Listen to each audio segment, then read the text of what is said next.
কিন্তু আমি মাননীয় সংসদ সদস্যদেরকে সবসময় একটা অনুরোধ করি যে আপনারা কি আপনাদের হাসপাতালগুলোতে যান, আপনারা যারা সংসদ সদস্য তারা কি কোনোদিন গিয়ে দেখছেন ওনারা যদি যে এলাকার সংসদ সদস্য ওই হাসপাতালে গিয়ে ব্লাড প্রেশার চেক করান, নিজেদের চেক আপ করেন, তাহলে তো হাসপাতালের মান অনেক বাড়ে। এটা তো সত্যি। ওনারা যদি আস্থাটা প্রকাশ করতে পারেন তাহলে তো সাধারণ মানুষেরও আস্থা ফিরে আসবে, মানুষ বিদেশ যাবে না। ওনারা তো চলে যান বিদেশ। সুতরাং এইটা তো আমাকে বলতে হবে। আমার মাননীয় প্রধানমন্ত্রী কিন্তু বিদেশ যান না, উনি চক্ষু বিজ্ঞান চক্ষু দেখান।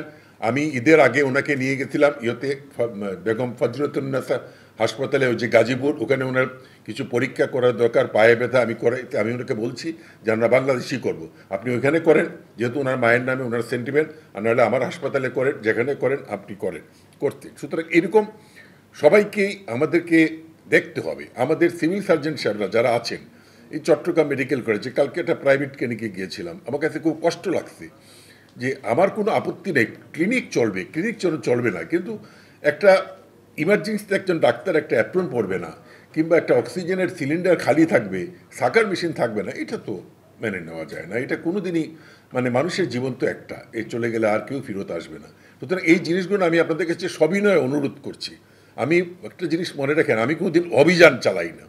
আমি সাংবাদিক ভাইদেরকে সবসময় বলি দিস ইজ নট অভিযান, দিস ইজ হচ্ছে ইন্সপেকশন, মানে বাংলা কি পরিদর্শন।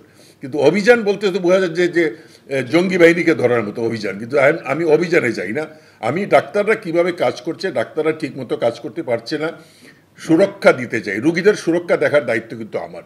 চিকিৎসকরা যেমন সুরক্ষা দিব, প্রত্যেকটা রুগী যেন ভালো চিকিৎসা, সুচিকিৎসা পায়, সেইটাও দেখার দায়িত্ব আমার।